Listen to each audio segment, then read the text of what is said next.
Hey everyone, and welcome to another video of Eat Well with Allergies. So today we are going to be making apple brownies. Yes, I said apple brownies.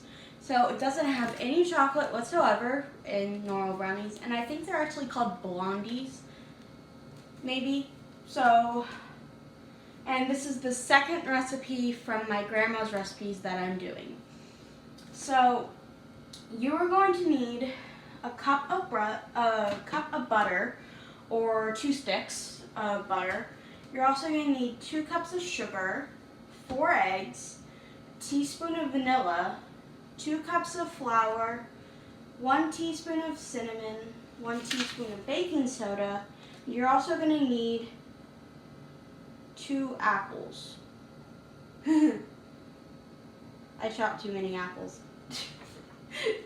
So it'll be a purely base by base. I thought it said 2 cups of apples, so I have way too many apples.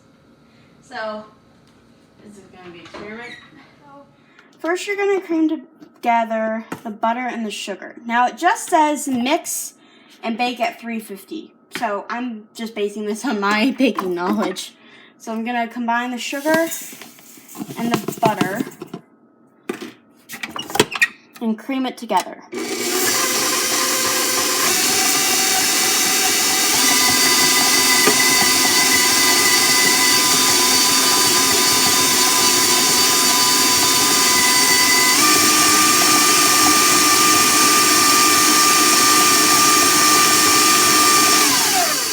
Okay, so I'm going to put the bowl down, and then I'm going to try and smush it around, and then I'm going to mix it one more time.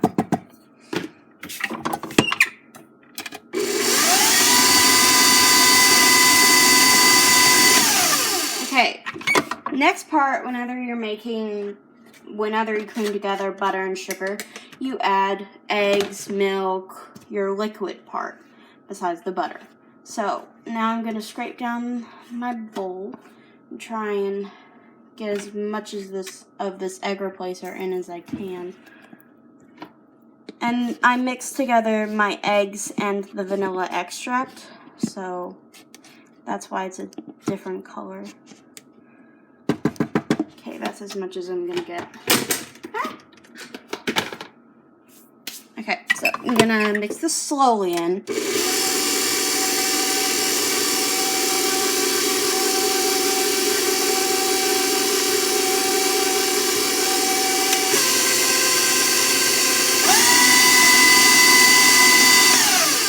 Okay, and you can see the little ripples, and that means it's softening a little bit.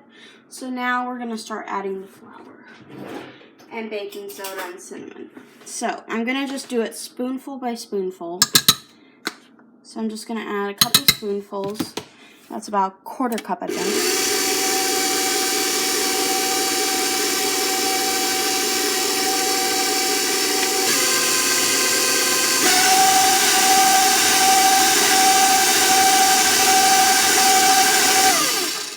So it's softened a little more, or actually thickened a little more. So I'm going to add a couple more spoonfuls of flour, baking soda, and cinnamon.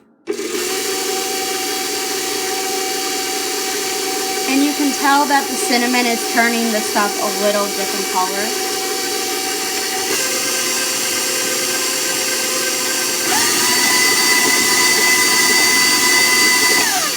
Okay, and try and get all the flour out of the bowl I can, and just put a couple more spoonfuls, and this will be the second to last.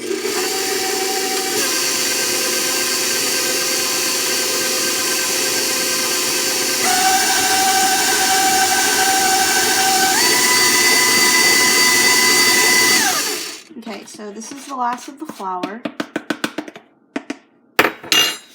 I'm going to put in here, try and get it in there.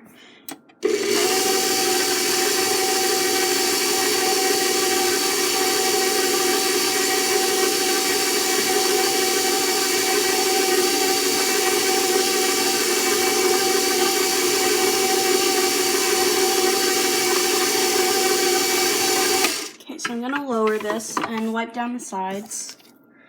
And this is very, very thick, just like brownies would be. Whenever I make brownies, they actually don't turn out well. They basically turn into fudge because my eggs don't react very well with the recipe. So I've never successfully made brownies.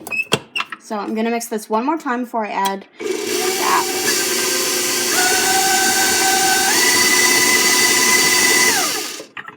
Okay, so now I'm going to take this out. Move the camera, of course. I'm gonna wipe down my finger from butter. And then I'm gonna wipe down the paddle of all the batter that's on here.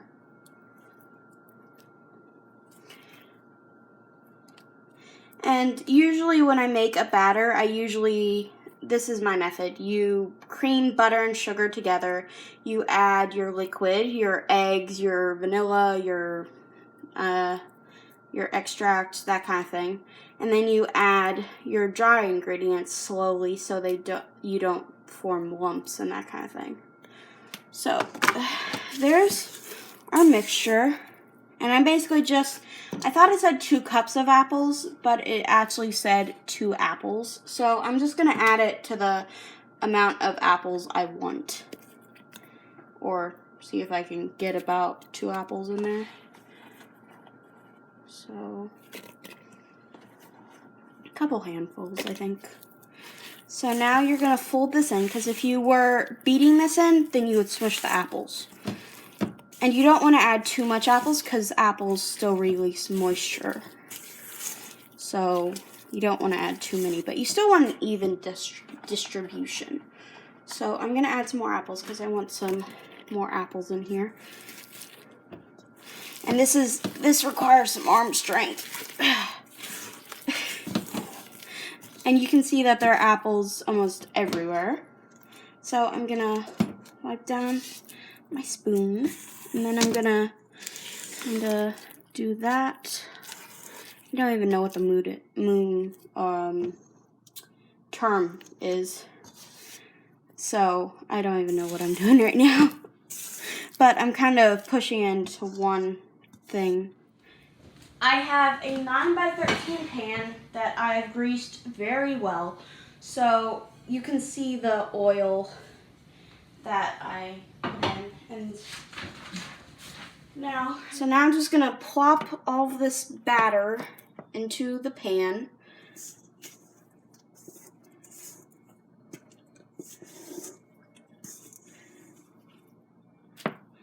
And then I'll spread it out once I get all the batter out, or as much as I can.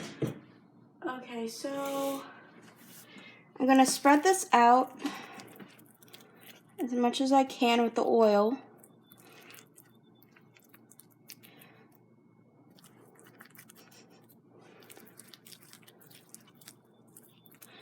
And this is a very thick mixture, so just try and make it even thickness. Try and get it into the corners without the oil. Try and just get as much in as you can. And hopefully the oil will make sure that it doesn't stick. And that was a horrible move on my part because it doesn't do anything. So hold on a second while I wash my finger off.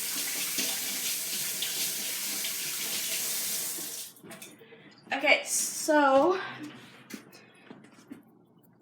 and if you want to pat it with your hand, you want to wet your hand with water before you... Okay, so I'm going to end that video, turn off my iPod, and we're going to bake this for, it says 35 minutes. So, we're going to set a timer for 35 minutes and start baking.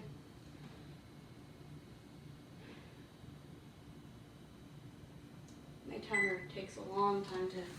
Alright, so I've oven at 350 degrees, and I'm going to bake this for 35 minutes, and I'm going to clean up, maybe start editing, that kind of thing. It is currently, I don't know, it's not even 9 o'clock yet, so I'll see you in 35 minutes when I see how these turn out. Okay, so I did the brownies for 35 minutes, and it almost took like an hour instead. So I started them at about 9 o'clock and it's 9:57 currently. So it almost took an hour. But this is what they look like. And they kind of look like brownies, just with, and you can see the hole where I poked the knife in it.